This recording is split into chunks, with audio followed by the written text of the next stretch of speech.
locomotoras y los raíles exige un gran número de personal que trabaja en un ambiente de humo, hollín y grasa. En las terminales se construyen rotondas giratorias diseñadas para dar la vuelta a las pesadas máquinas. Los maquinistas y fogoneros se convierten en los héroes cotidianos del tren. Muchos de ellos trabajarán en la misma locomotora durante décadas. Tradicionalmente en el ferrocarril se ha denominado con el argot pareja, y pareja quiere decir maquinista y fogonero. Esto ya nos da una idea de la relación íntima que se establece entre estas dos personas, teniendo en cuenta que en los momentos que se trabajaba con las máquinas de vapor, pues la convivencia era muy superior a cualquier otra persona. El maquinista y el fogonero estaban trabajando juntos, coordinadamente 10 y 12 y 14 horas diarias. Por lo tanto, era una relación no ya profesional, sino tanto de afecto ya humana, en que la compenetración iba más allá de los conocimientos profesionales, ya iba en la compenetración humana. Os podría decir que prácticamente el maquinista y el fogonero profesionalmente vivían juntos, dormían juntos, comían juntos. Entonces esto solo pueden hacer personas que se llevasen bien, que estuviesen a gusto. El maquinista tiene a su cargo la conducción, lo otro y todo lo que tenía, y la formación profesional de su fogonero. O sea que también era el maquinista el que era el verdadero monitor de su fogonero. Se daba el caso, decía, fulano de tal, muy bueno, anduvo de fogonero 4 años con fulano de tal. No mucho más de 4 años, porque el que era bueno a los 4 o 5 años, a lo sumo ya salía autorizado y ya conducía. Pero hacer un tren de mercancías con una locomotora de estas era un trabajo realmente penoso por varias circunstancias, sobre todo en los túneles. La cantidad de gases que entraba a la cabina podía elevar la temperatura de la cabina a temperaturas de 60 y 70 grados y hacer el aire irrespirable. Entonces esto llevaba respirar el aire fresco que pasaba por debajo de la máquina y un riesgo evidente de asfixia, y de hecho pues se registraron en su momento varios accidentes de este tipo. De todas maneras, trabajo en la locomotora a vapor es que no tiene horas, y eran normales jornadas de 12, 14 y 20 horas encima de la máquina hasta llegar con el tren a su destino.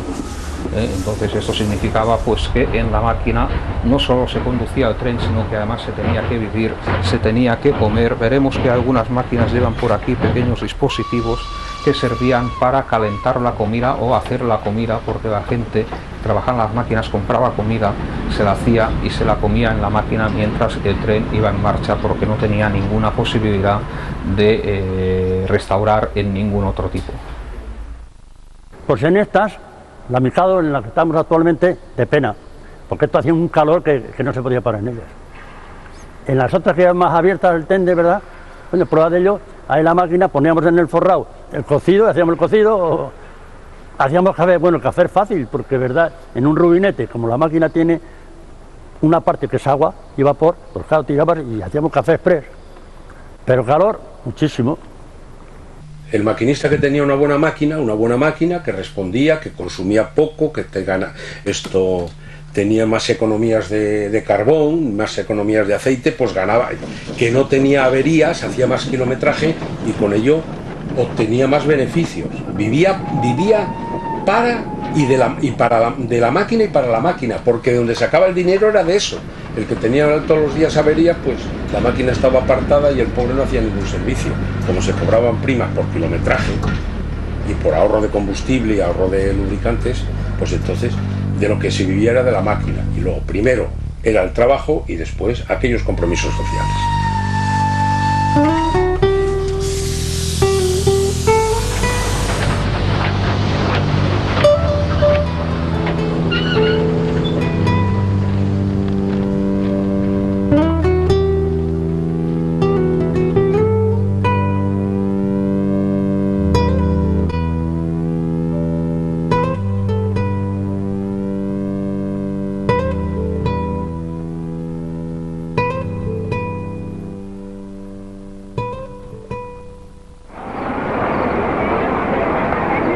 Para los inversores, el negocio del ferrocarril tampoco es una bicoca. el escaso desarrollo económico del país no acaba de compensar las carísimas inversiones necesarias para trazar las líneas en un territorio tan montañoso. Aunque nacen tímidamente las primeras fábricas nacionales de material ferroviario, prácticamente todo, incluidos los carriles de acero, tiene que ser importado y las cuentas no cuadran. Se construyó el ferrocarril a gran velocidad, pero resultó que no había pasajeros ni mercancías que llevar, había, las que había eran insuficientes para los costes, cubrir los costes variables, no digamos los costes fijos. Entonces ocurrió la paradoja de que después de construirse las principales redes, Madrid-Alicante, Madrid-Sevilla, Madrid con la frontera francesa por el norte, pues resultó que los ferrocarriles quebraron de hecho.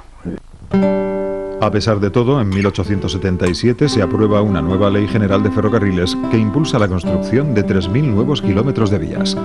Por primera vez se estudia la posibilidad de adaptar el ancho español al internacional, pero el coste de la transformación de los 7.000 kilómetros que ya componen la red es inmenso.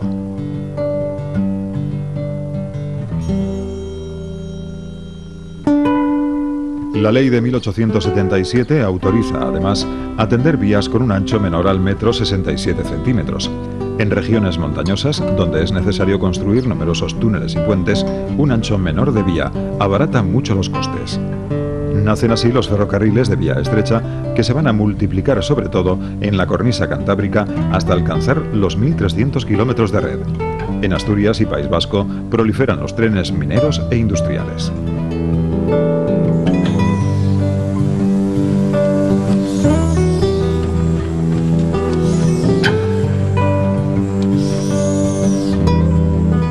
La vía estrecha del norte de España, que fue la zona del país en la que se crea la red más amplia, porque llegó a tener más de 1.300 kilómetros, y además tiene la característica peculiar de que forma precisamente una estructura más o menos continua.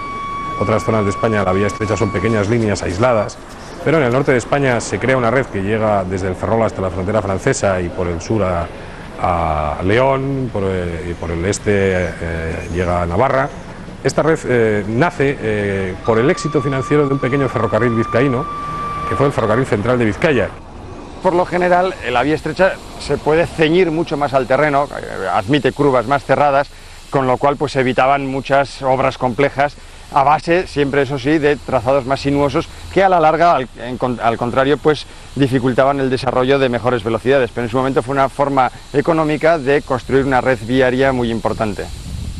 Y hay que pensar que quizás si no hubiera sido por esta red de vía estrecha, muchas zonas de España que pudieron desarrollarse en mayor o menor medida gracias a la llegada de estos ferrocarriles, nunca hubieran podido hacerlo de ninguna manera. En el Museo del Ferrocarril de Asturias conservan algunas de las joyas de vía estrecha de la época.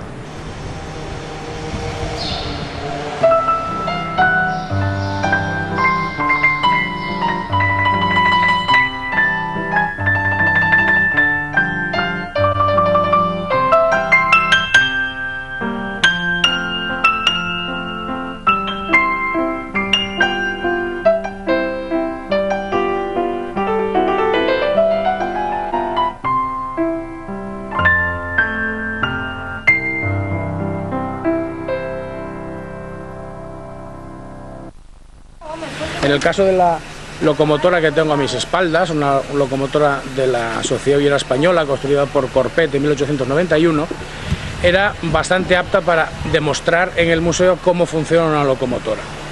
Entonces su caldera fue rehecha, se hizo una caldera nueva, conforme, eso sí, porque la seguridad es ante todo, es lo primero que pensamos al momento de que una pieza de estas empieza a caminar otra vez. Al resto de la máquina esta prácticamente no hubo que hacerle nada, algunas cosas de chapa, pero estaba en muy buenas condiciones conservada y se hizo muy poca cosa.